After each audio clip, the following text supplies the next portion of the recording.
What is going on, guys? So we finally have received our open beta patch notes. This contains all the information in regards to what is going to be in this big open beta build. We finally do have the full list of dates for the open beta, how long it's going to be out.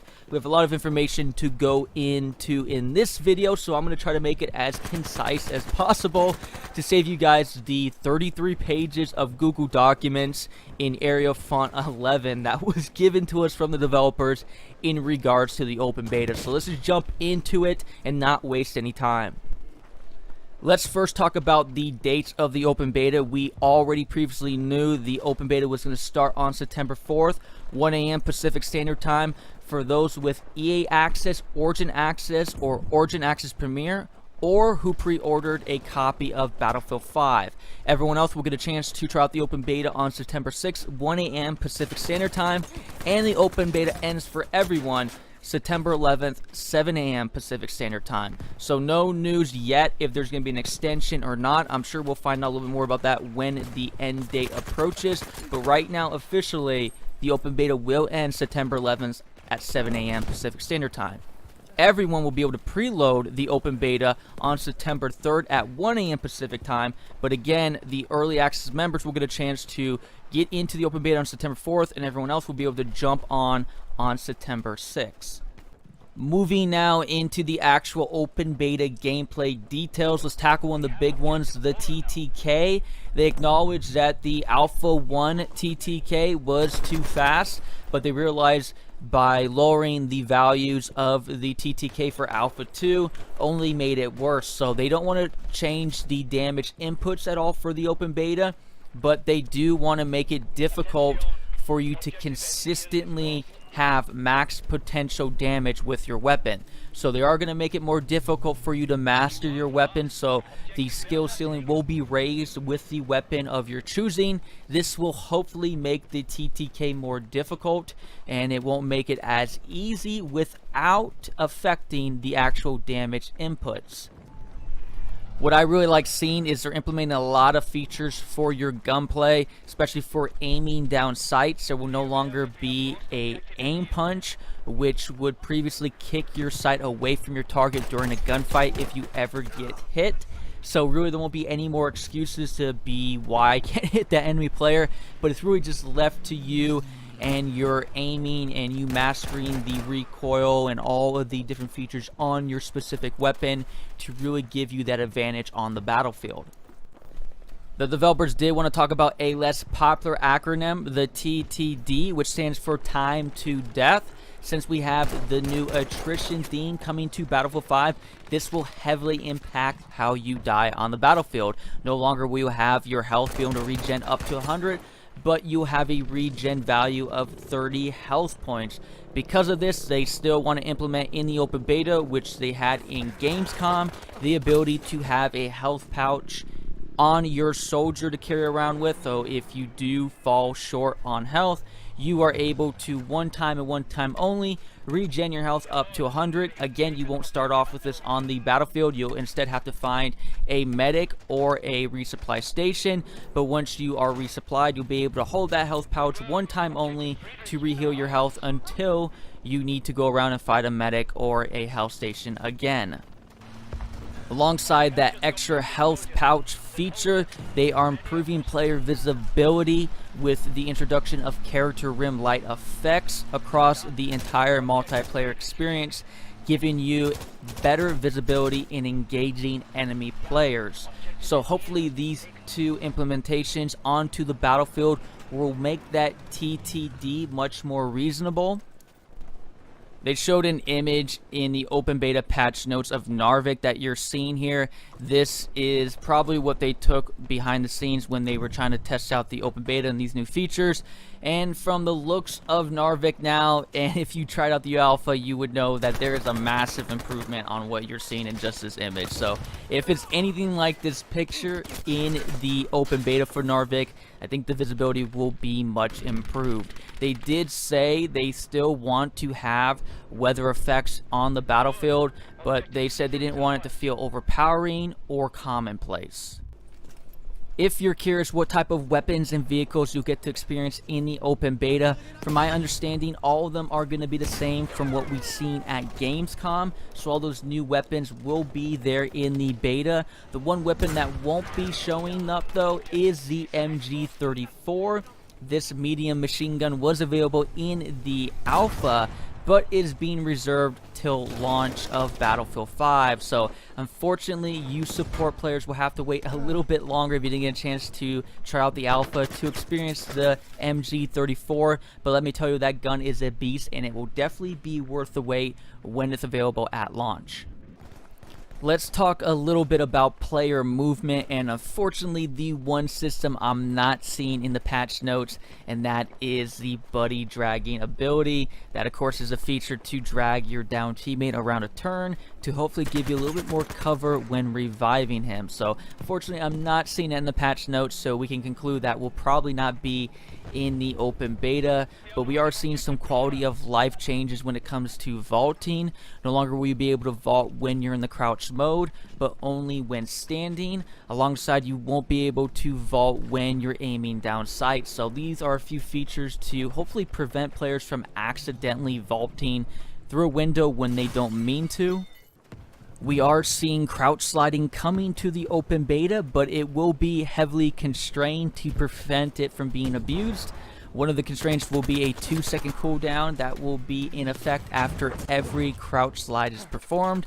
There also will be aiming limitations that will slow down your sensitivity if you try to turn more than 180 degrees. So no 360 no scopes crouch slidings will be taking place in the open beta.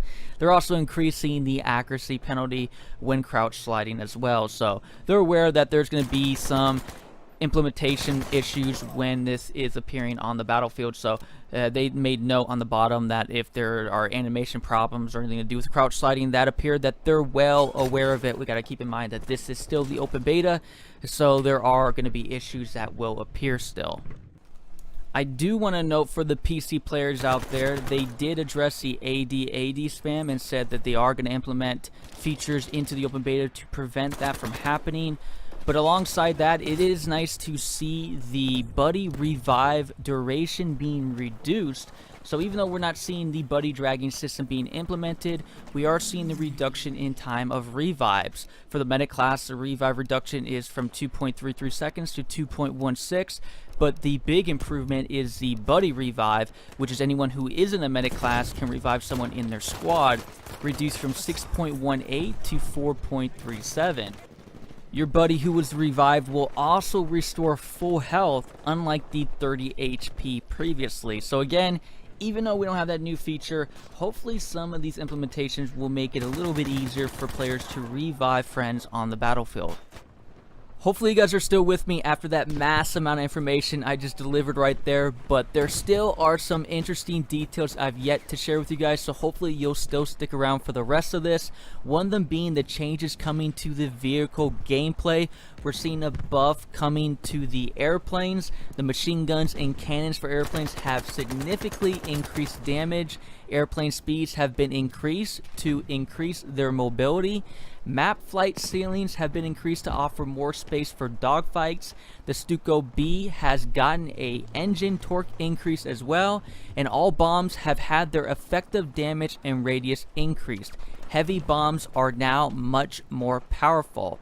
Even with the buff to the weapons and the movement for the planes, we're also seeing a buff for visibility when enemy players are spotted on the playing field. So planes will have a much easier time coming in, swooping down, and seeing those players who have been on spot. So the developers kind of want to let the recon class know that you will be helping the airplanes out when you're spotting enemy players. So yeah, there's a lot of stuff coming for the airplanes that I think will help it, which is kind of crazy to say because I was kind of on the side after BF1 of saying that, wow, the airplanes need to be nerfed, especially after we experience the heavy bomber. But after playing the alpha and really only dying, I think, no more than 2 times from an airplane, you gotta give the airplane a bit of a buff, or it's just no point of having it on the battlefield at all. So I'm happy that this is implemented. We'll see how much this does impact the battlefield, but it is nice to see the airplanes having something more than what it was in the alpha, which was basically nothing at all. When it comes to tanks, the big change that's coming is the detached third-person driver camera. So unlike the weapons buffs that's coming to the airplanes, looks like the tanks aren't really going to be receiving a buff at all. Really, the buff they're going to be getting is a free look in the third-person view. This will hopefully help them target their enemies much easier. However, DICE still recommends you go to the first-person camera to aim and fire with precision. The only tank that is really getting a buff is the Churchill Crocodile Flamethrower tank. That is, of course, one of the special call-ins that you can bring into the battlefield when you accumulate a certain amount of points.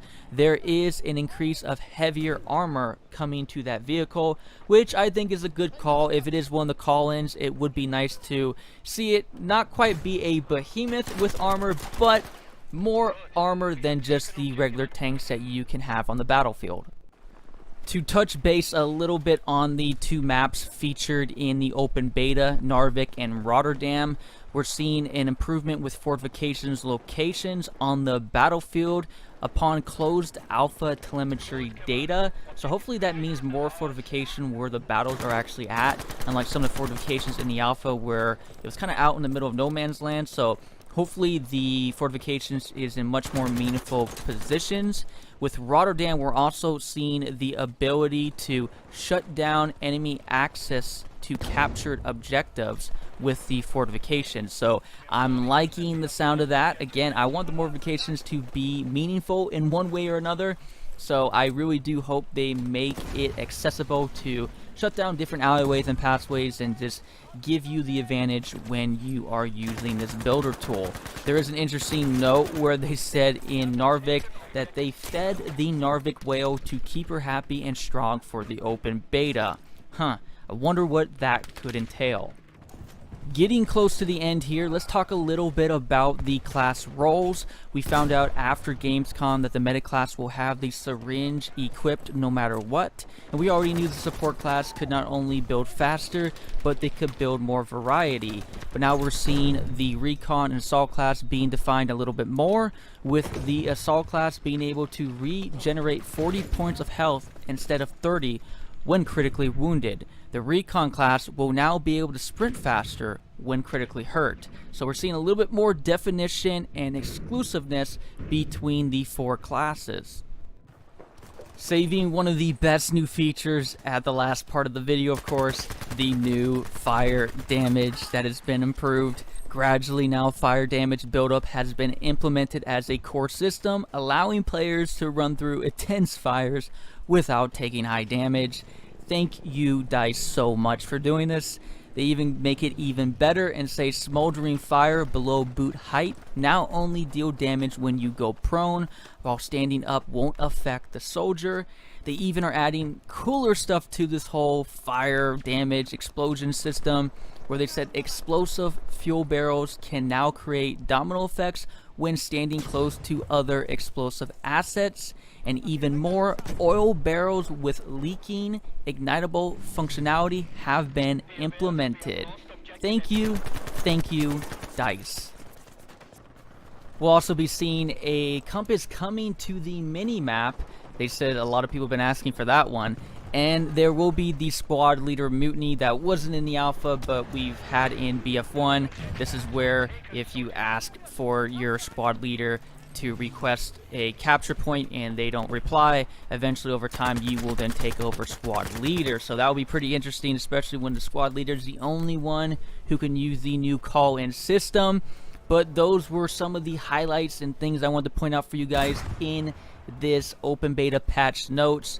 They do have the spectator mode where they go into detail on this in the patch notes, but in this video I just wanted to focus on the gameplay itself.